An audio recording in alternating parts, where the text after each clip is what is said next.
আমরা আমাদের জীবনে তিনবার প্রেমে পড়ি।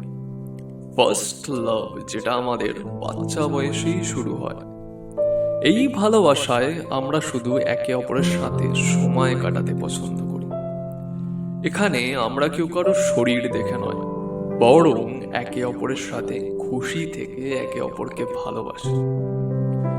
এটাতে সম্পর্কের চাইতে বন্ধুত্বটাই বেশি হয়, যেটা ধীরে ধীরে আমাদের অনেক আপন হয়ে যায়। এই ভালোবাসায় মনে হয় এই মানুষটা কোনো দিনই আমাদের জীবন থেকে হারাতে পারবে না। কিন্তু বেশিরভাগ ক্ষেত্রে এই ভালোবাসাগুলো না ছোট্ট ছোট্ট কারণের জন্য শেষ হয়ে যায়।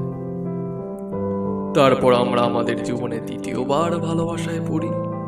আর এই দ্বিতীয়বার ভালোবাসায় পড়ার পর আমরা মনে করি এটাই তো আমাদের জীবনের সেই ভালোবাসা, যেটা আমি এতদিন ধরে খুঁজে এসেছি। কি তাই তো? এই দ্বিতীয়বার ভালোবাসা যখন আমাদের জীবনে আসে, তখন সে নিজের সাথে আমাদের জন্য অনেক শিক্ষা নিয়ে আসে, আমাদের জন্য ধোঁকা নিয়ে আসে।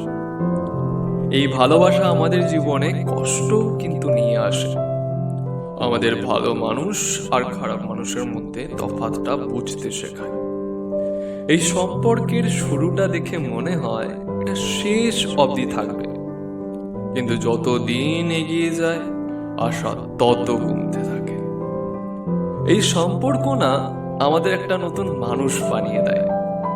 আর যখন তুমি এই সম্পর্ক থেকে বের হবে, তখন তুমি নিজেকে একজন আলাদা মানুষ হিসাবে দেখতে পারবে। এই সম্পর্কে তুমি বড় হয়ে ওঠো, ম্যাচিওর হও। তুমি যখন এই সম্পর্ক থেকে বের হও, তখন তোমার মনে হয় এই জীবনে তোমার দ্বারা আর কোনো প্রেমই হবে না। তারপর আসে থার্ড লাভ। না, এর পরের উত্তরটা আমার জানা নেই।